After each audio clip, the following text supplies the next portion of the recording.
practice this. I fell off the boat. Damn it. Let me know when we're live. Yeah, let's start the goddamn show. I like Game Dev Breakdown Podcast. Todd Mitchell here, John Schreiber over there. Sea of Thieves up on the screen tonight, and me drinking because we have just screwed with audio for, I don't even want to think about how long. Yeah, and only the Lord should know. He'll tell me one day. Hopefully soon when it kills me. Okay, so yeah, this is the game. Cool. Let's go. This is the last night of the beta, I believe, right? I think it's shuts down tomorrow. Okay, tomorrow, so early morning? Like mid-morning, yeah. Okay. All right, I didn't realize that. So this has been an open beta that they're doing leading up to 2 weeks from now, an official release. Okay. They're going to add some more content into the game, from what I understand. They're being hopefully a beginning. Like some kind of... This had nothing.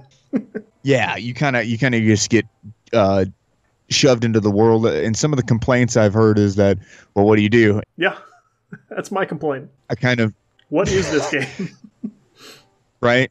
And so it is kind of confusing at first, and it led to a first hour of frustrating gameplay. I have to be just honest about that, and from my perspective. But once I figured out what to do, I actually started to have a lot of fun. The devs talk about some in-game activities start to take place, and then it unlocks some neat and interesting things for the more advanced users.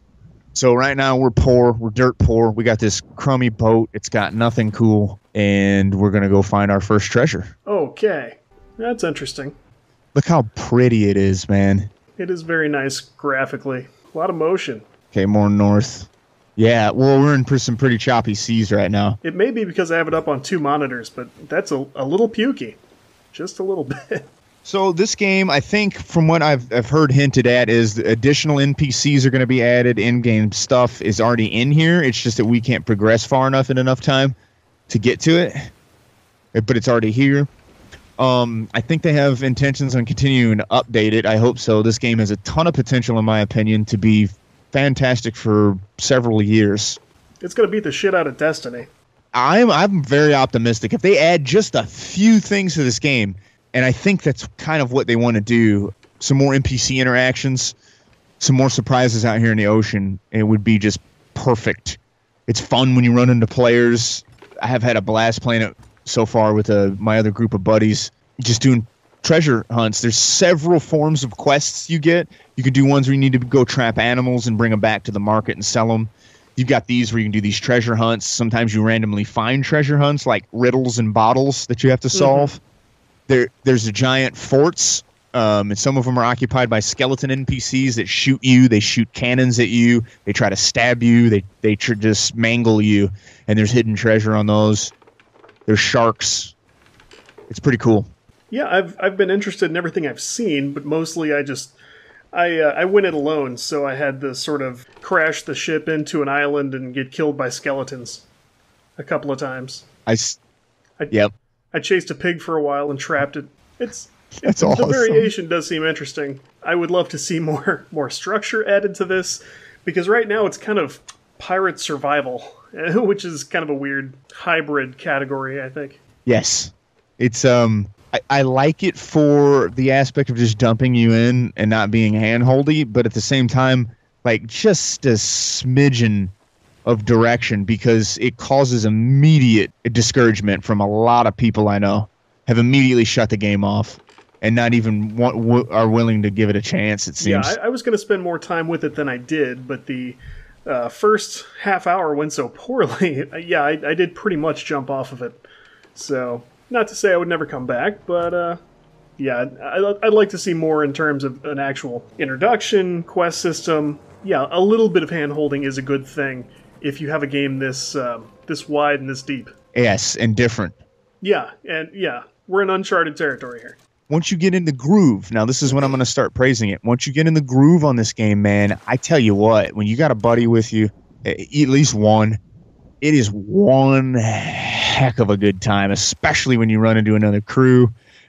and you're both cautious about attacking each other, and then somebody eventually says F it and shoots at the other one, and then you have this hilarious battle, and you both wreck into each other, and the next thing you know, you're drowning in the water with your enemies. Well, who doesn't love that? And you'll be laughing and having a blast, because, I mean, you can do fantastic things we'll get into here in a minute. If the treasure is some wood, I found it. I don't think that it is. Well, one man's wood is another man's treasure. Whoa, no. Yep, hit it. Nailed it. I'd help you. I don't think I have a shovel. Yeah, I do, but you're doing fine. Okay, so that's how you do this. And now here's the next one. So what do you think, man? I like this. I like the idea of this a lot. I think everyone has since the beginning. I think the first announcement came pretty much on the heels of everybody falling in love with Black Flag and Assassin's Creed Rogue. And so it was a good idea because everybody said at that time, like, we could really use a game that was just all sailing like this. So now we have one. And I may not grab it at launch, but that's mostly because we're, about to close on a house and we could use every extra dollar right now. But I'll definitely come back to it at some point. Now, ideally, if you were going to go whole hog on this game, you would do it right at launch when there's going to be the most players and before anybody gets too overpowered. But that's just where I'm at. I like it. I'm not obsessed with this idea. Some people are. Yeah, I think it's just going to be really, really cool, man, because completely different vibe I'm getting just from right now with all the battle royale going on. And it's neat to see somebody taking a different chance. Keeping in the vein of that competitiveness. I mean, because come on, you're a pirate. You're going to kill people when you see them. Sure. But yeah, it looks like they've done what they set out to do. I'll reserve further judgment until I see the rest of the polish and the rest of the everything that they're going to put in before launch. But yes. Yeah, I mean, I'm glad it's an option for players for sure. It's pretty cool, man. Okay, so we need to go south. And we got a pretty long voyage here, so we can get to... Yeah, let's talk about things. Well, we got a few things to talk about. I guess we should tackle news first. That's going to be the frustrating part of the show. Are we talking about what I think we're about to talk about? I don't see any way around it, man. Here we go. Okay, so we're going political again for the first time this year, at least. But I don't see how we can help it. So, in the light of recent gun violence and very unfortunate situations, our president has sort of deflected all the discussion onto video games, just out of right field. Nobody knows where that's coming from because really we haven't heard video games discussed in a direct association with anything that's happened in the news in quite some time.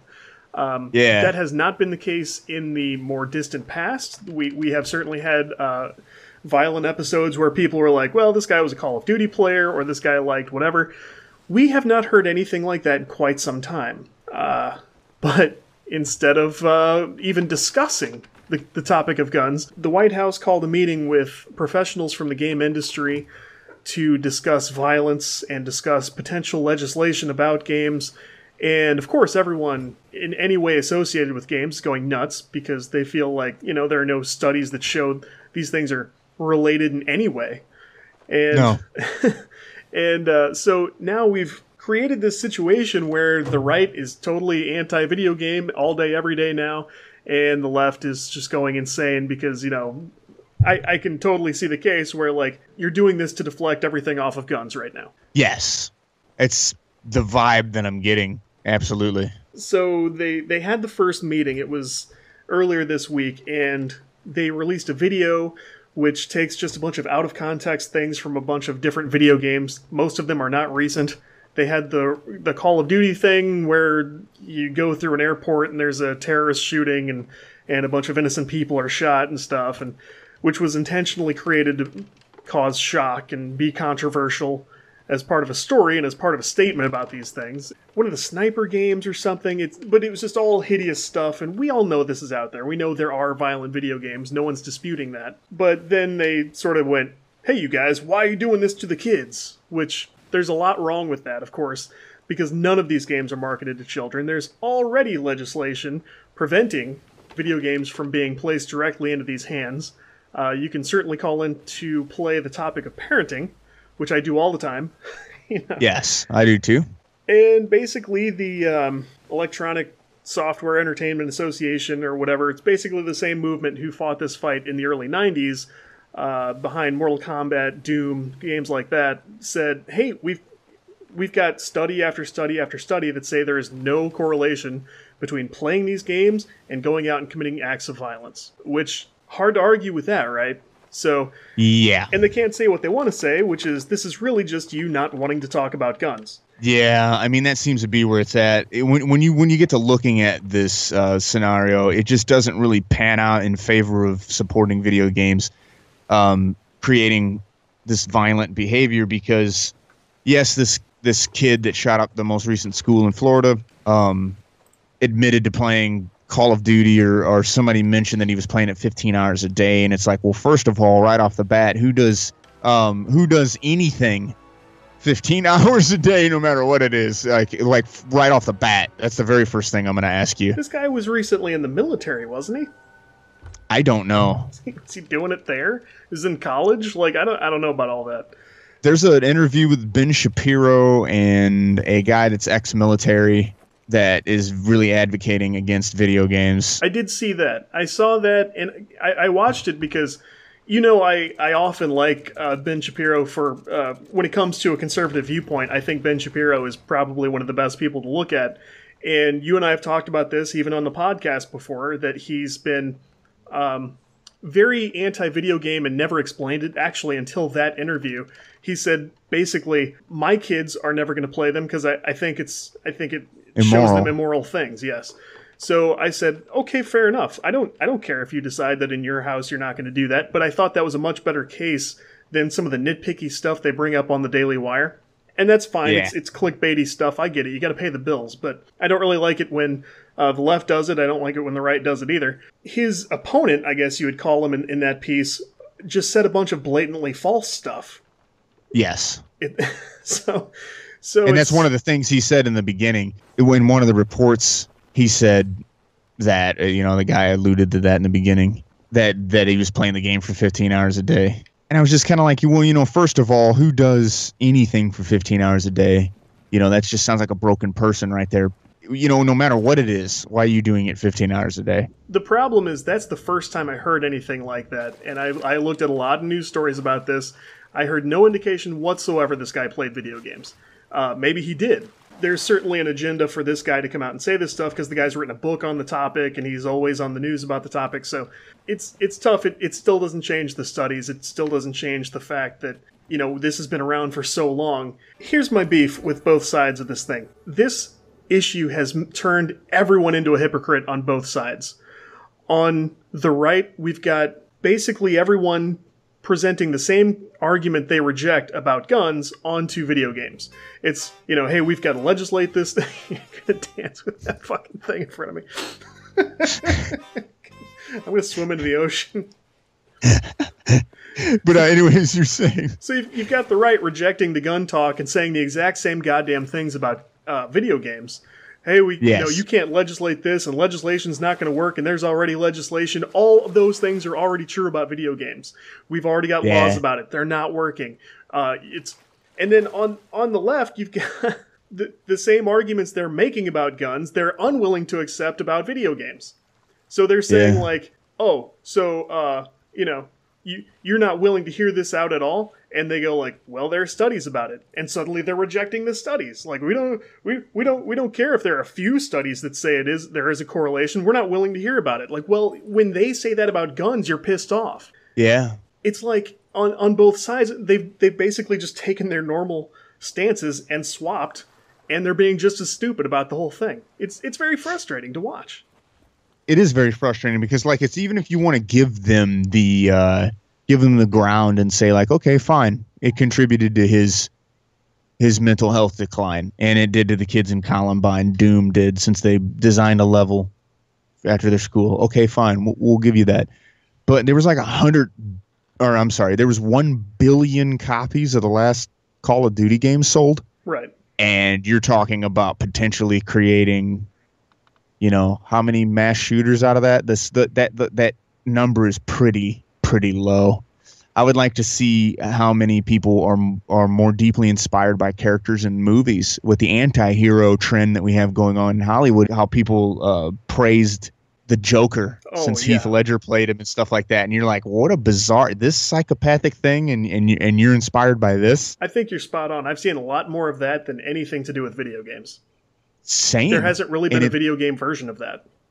No. Nobody goes out and goes like, hey, I'm Sub-Zero, and tries to freeze somebody to death. Like, I know that's a stupid example, but you don't see any version of that. You don't see a Call of Duty villain pop up in real life with somebody dressed up and shooting up a theater. You don't see that kind of thing. Yep, that's what I was just getting ready to mention, that weirdo that tried. I mean, he kind of looked like the Joker. He intentionally dressed that way. Yeah, you're absolutely right. Yeah, I don't see that. And so then you look at those stats of what, a half dozen. And now I'm not trying to downplay the fact that children are dying. Of course not. I really want to emphasize that. But when I get ready to say this, but if you give us half a dozen cases where you say video games could attributed to some mass shooting, and you still, the statistics there, those numbers are still so staggeringly in the advantage of just not affecting people in that regards, when you have a half dozen versus a billion copies of a video game sold. And here's the part that pisses me off about this entire argument on both sides. And 6 in a billion. I'll give you 3 sides, because I am a gun owner, I'm a video game player, and I'm a parent. So what pisses me off about this is that the loudest voices you hear on both sides, I don't believe either fucking one of them when they say that they're concerned about the kids, because the ones who don't want to give away guns will not give you 1 inch, will not entertain one single notion that, yes, guns are a problem when they're in the wrong hands. And on the other side, you've got idiots saying the same goddamn thing about video games, when, you know what? There are going to be some cases we can look at where somebody played video games when maybe they shouldn't have, and they spent too much time, and they weren't in the right frame of mind, and yeah, it might have pushed them over the edge. So when both of you idiots tell me, we're concerned about the kids, I don't fucking believe either one of you. Yeah. I'm a parent, and that comes first.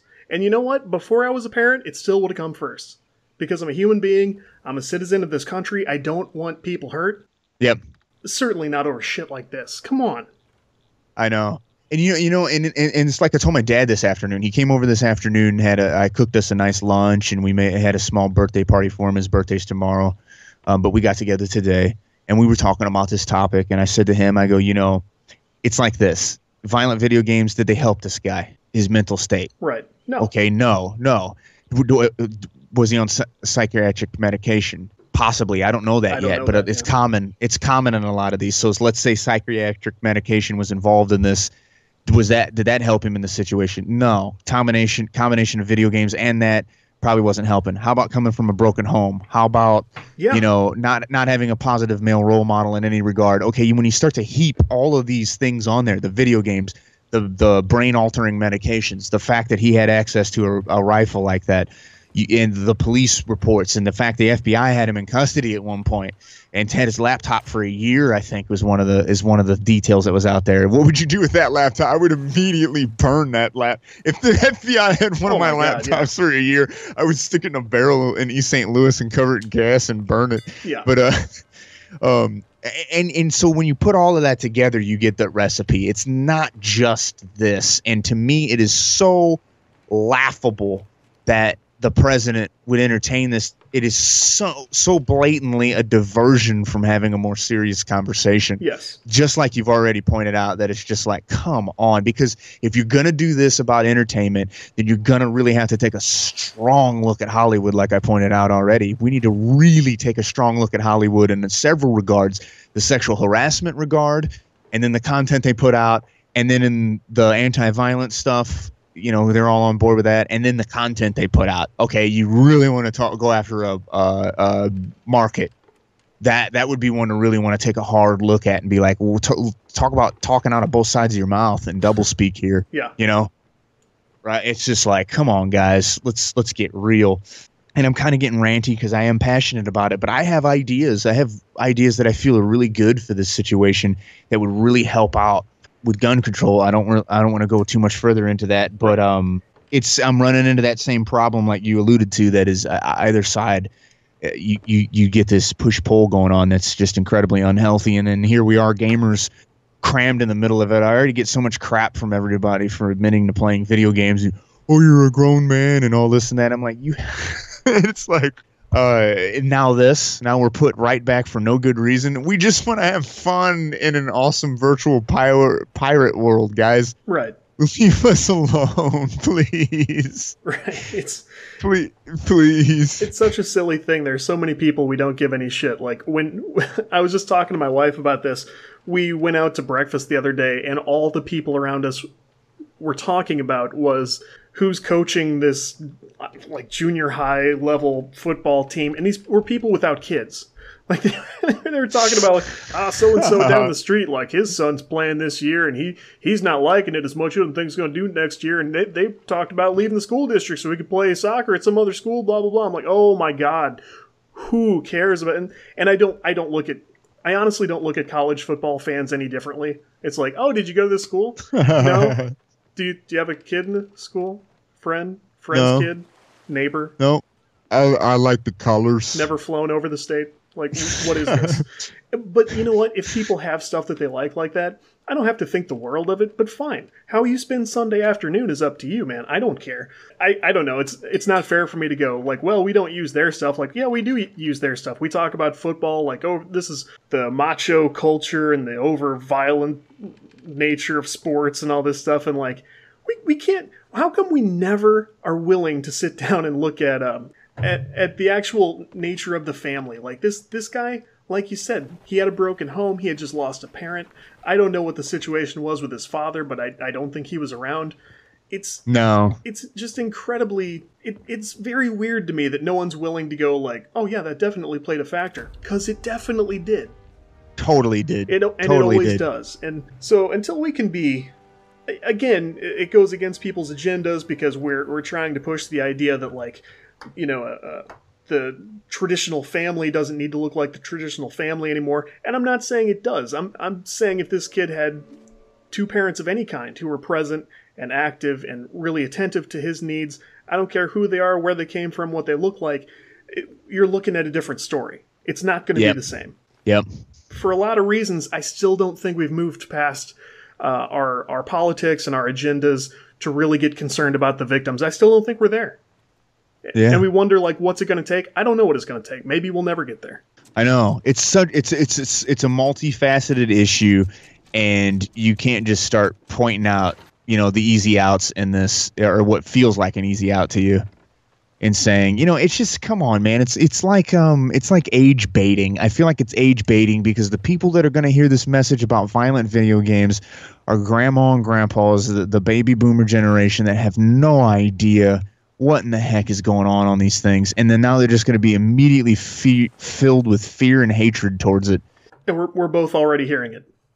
And yes, and it's just like, come on, there's no good reason for that, but you know, it's just like, I feel like it's just playing on that ignorance of the situation, and it's not their fault that they're ignorant of it. It's just a weird, different thing, you know? Right. I mean, how much time do you want your Aunt Judy to spend on learning about Xbox? Like, I expect 0 minutes. Like, I don't need you to know about that at all, but at the same time, I don't want someone to come behind my back and lie to you about what I'm doing.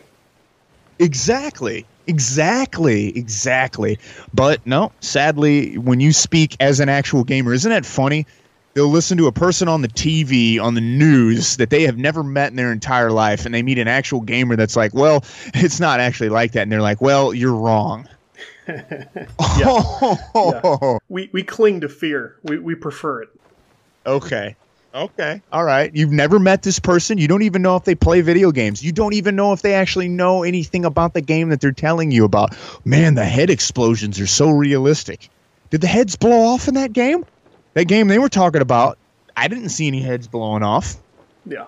I mean, at the end of the day, no one's ever gone into a school and thrown Xbox discs at somebody and killed them. It's just never happened. So we can argue about this all we want, but at the end of the day, like, yes, there are more pressing issues.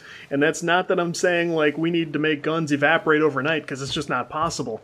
But until we're willing on both sides to go, like, yes, I'm going to take what I love and put it on the chopping block, just so we can look at if we need to take a slice off the end, whether it be games, whether it be guns, whether it be pornography. Like I told you the other day, like the first thing we need to talk about, if we're going to talk about like, well, media needs to be curtailed and all this stuff, like, is it just me, or are we worried about like this weird over-sexualized culture and porn is more accessible than it's ever been? Like, nobody wants to talk about that because they all want their porn. So everyone's got something they're protecting at all costs, and we have to get over that. Man, that's real. Okay, let's leave it there. Yeah, I think so. I'm ready to talk about games since we're playing such a wicked cool game. We should talk about games. We did do our first streamed dev session this week. What's it been, 3 nights ago now? Something like that.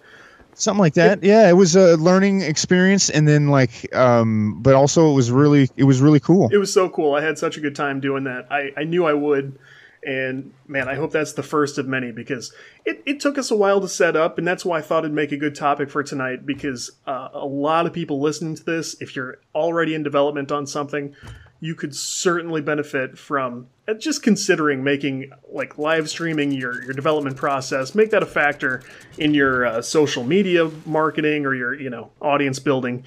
It's a good idea to just make that part of your tool set, and it's not easy to to get it going sometimes, as we discovered. So I thought we'd kind of chit chat about what we did. Like I said, we got online and it took us more than an hour to get going, I think. Yeah, and tonight was almost about the same thing. Unfortunately, we had a lot of the same problems tonight. I know why. You learn every time, but what our plan was we picked a Unity tutorial that we wanted to build off of to make something, and we're well on our way.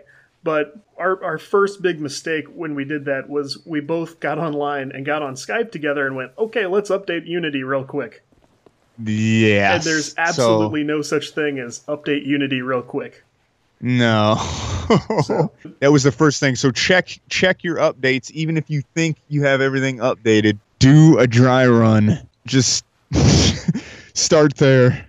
What you and I try to do, since we do everything at night after our kids go to bed, I try to make sure a few hours in advance that I sort of get things opened up and updated and moving, and I didn't do it that one night, and the one night I didn't do it, it stung me and totally derailed us for quite some time. It's always how it goes. And when you think you have OBS, God love OBS, but when you think you have OBS set up right, she's just brutal. OBS is so emotional, and I'm still learning some of the features, but we have absolutely discovered things that are not feature based. They're just quirks. Like, they're straight up bugs and weird features that you don't expect to work the way that they do. It's been a hell of a ride. So, but it is, like most people agree, it's the best way to stream to Twitch, and some people agree that if you have multiple video and audio sources, it's the best way to record. And I think I agree with that still, but man, you've got to know what you're up against. I have an easier time recording multiple sources than I do streaming from OBS. We learned that I do too. Yeah. Because tonight, our issue tonight was that we set up for streaming the other night, and we had to record tonight, and suddenly our settings didn't work the same way. So I think I'm hot on the trails of an answer to that problem, but I still don't have it, so we had to basically set up from scratch.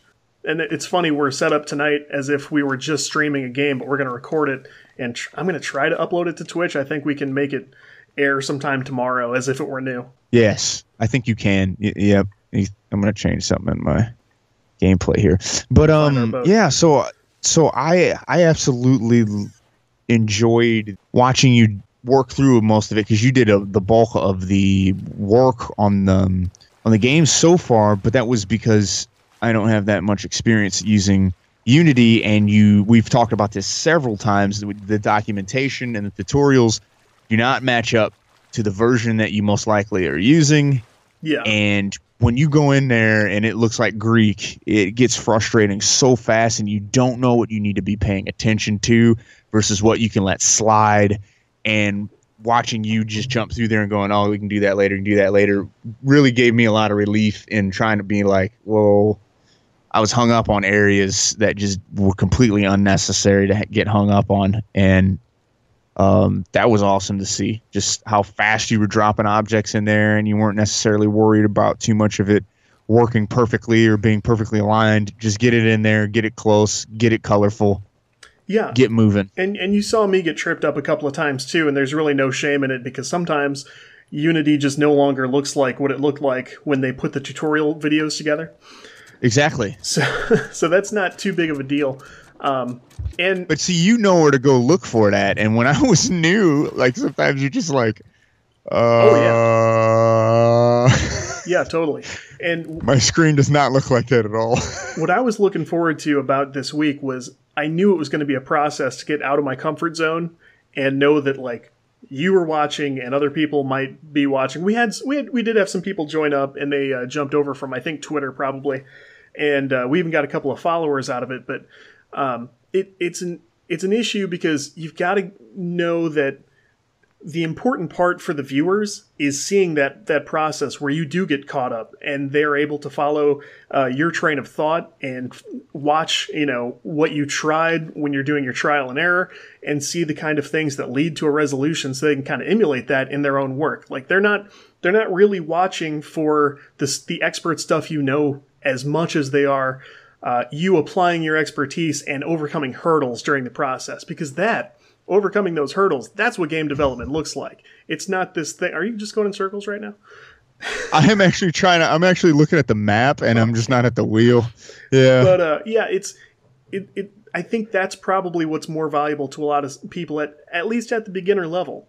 I would encourage people to don't worry about making it look like some genius tutorial or, you're not putting on some masterclass in, game assembly. It's like you're in the trenches right now and you're trying to dig your way out of the underground layer, find a solution to your problems. And that's what people want to learn.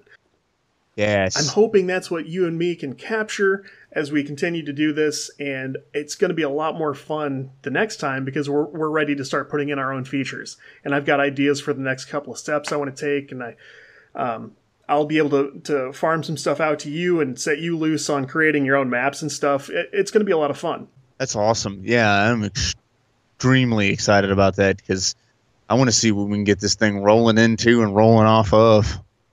Yeah, you had kind of, when I brought this up to you, like you acted like, can you stream development on Twitch?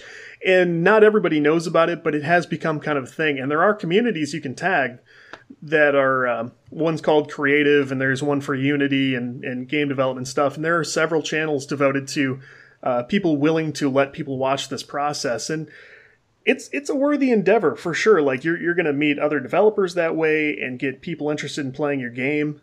So I would tell people not to hesitate. I think people are worried also about revealing too much about their games, which I totally get. But pick small stuff. Like, hey, I'm working on a material tonight. It might take an hour, and so we're going to stream that. Next time, stream yourself debugging something or figuring out something where, you might even have somebody come in and go like, hey, I know what you did wrong. I can tell you. Yeah, that would be awesome. Yeah, like I just did this. Here, save yourself an hour. Yeah. So you can do it on Twitch. The process is as simple as having open broadcast software simultaneously capturing your desktop and go ahead and get your webcam going and at least your microphone so people can sort of see what you're doing. I'm not really into watching things where I can't hear the person do anything. I hate tutorials that way. Have you seen tutorials where it's like there's no voice, there's no audio? Yeah, it's weird, dude. And they think that more text notes on the screen will help when that's the least helpful thing in the world. I'm gonna come because it's cut. I'm gonna come cut your head off if you don't steer this ship. I don't know. I can't find this island anywhere. Well, we're gonna stop turning. Yes. Let me put the anchor down. I can't find this island, but no. I because then the words are covering the thing you need to see and. Yeah. You're like, oh my God. So it's a good practice for getting out of your shell a little bit if you're timid by nature or shy about the microphone or camera or webcam or stream or whatever. It's good practice. People understand it's not going to look beautiful all the time. Sometimes you're going to be Googling something and feeling dumb. That's just finally found it. That's just part of the thing.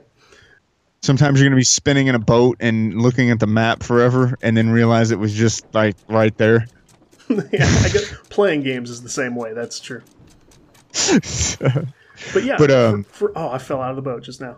So for us, for our purposes, we just got together when we could. We didn't really schedule it in advance. We sort of did between us, but we didn't do a lot of marketing for that. I would encourage people, if you're building an audience for a game that you're working on, go ahead and set a schedule and let people know. Promote it on Twitter and Facebook and wherever your people are. You usually know where your people are. For me, it's Twitter. So when I posted this on Twitter and said, hey, we're live right now, it's a development session, we had people right away come check it out. Your audio wasn't going through for a while, so I probably sounded like a maniac talking to myself. Ha! But once we got in the groove, it was great. I was going, you were asking me questions, we were discussing stuff back and forth, and I think by the end of the night, we had already gotten kind of decent at it. Yeah. Oh, yeah. Next time we do it, it'll be really nice. Yeah, and a thing, too, when you start streaming and everything like that, it's just like anything else in life. You're just going to meet some turds, and they might end up on your stream. But you need to just keep doing what you're doing because, there's billions of people on Earth. Billions of people have internet access. It's true. Not everybody's going to treat you like that. And we say that because we don't want people to be surprised, and I don't think they would, but to tell you the truth, I've not had much of that, especially on streams. I've had people leave crappy YouTube comments, but I don't think I've ever had any annoying or abusive people in streams that I've done. I was playing Need for Speed one time, and there was a guy who logged on because he knew the game so well. He actually knew the streets by heart on Need for Speed, and he was like blurting out... Oh my gosh. Right, he was blurting out routes to me. He's like, no, turn on Vandross or whatever. I'm like, what? Get out of here. He was nice other than that, but it was like literally a backseat driver in this video game. I'm like, why? Why have you devoted your life to this? Like, he clearly looked for streams of this game, and he's like, I'm going to tell these people which way to turn. That's so crazy. So if you're going to have that on Need for Speed, you can probably anticipate some version of someone doing that in your development. And you're well within your rights to go, you know what, this is my thing. I don't want to hear this. Shut up. Yep.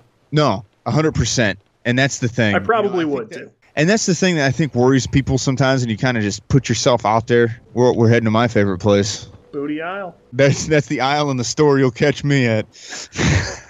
This is just putting yourself out there in the world.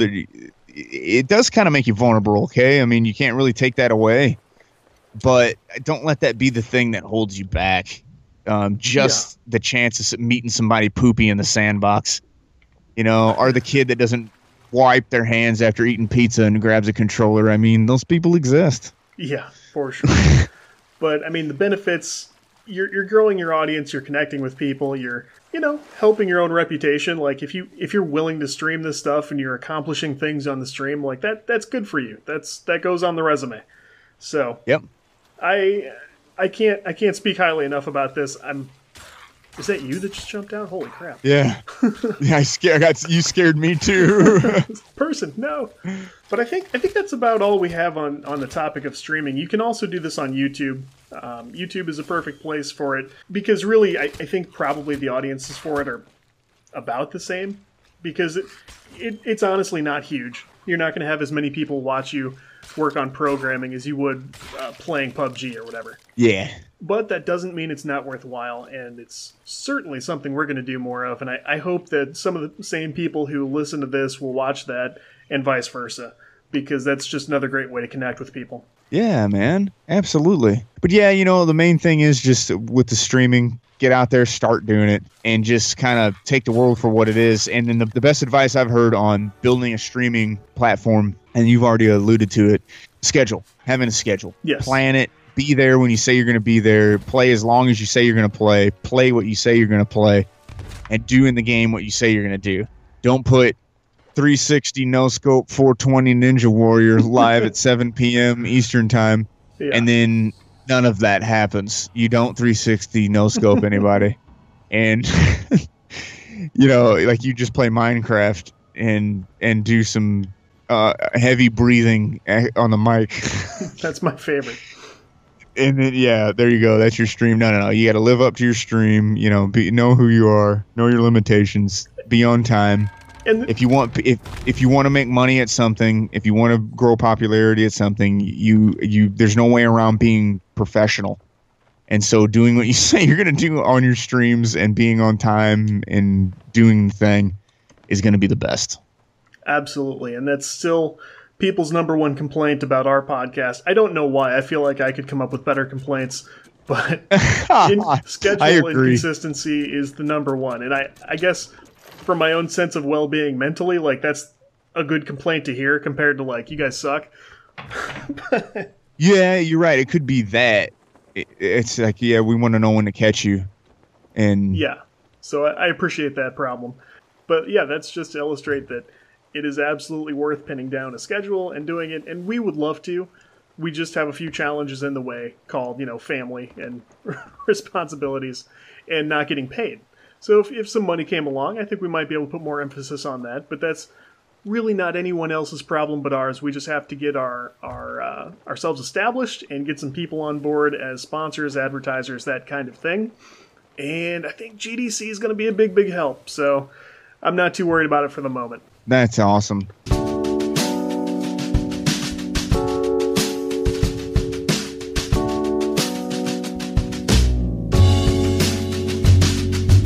You guys enjoyed any part of this. I know we were a little bit all over the place. But if you're able to pick out a favorite part, we'd love to have you subscribe to the Game Dev Breakdown podcast on iTunes, Google Play, SoundCloud, Stitcher. There's unlimited places to find us. We podcast, we have videos on Twitch, YouTube, you name it. Find us on Twitter. Find us anywhere around the web. We'd love to have you along. Thank you, John Scheiber. Yes. And thank you, Rare, for making this fine, fine sailor game. Yep. We will catch you guys next week.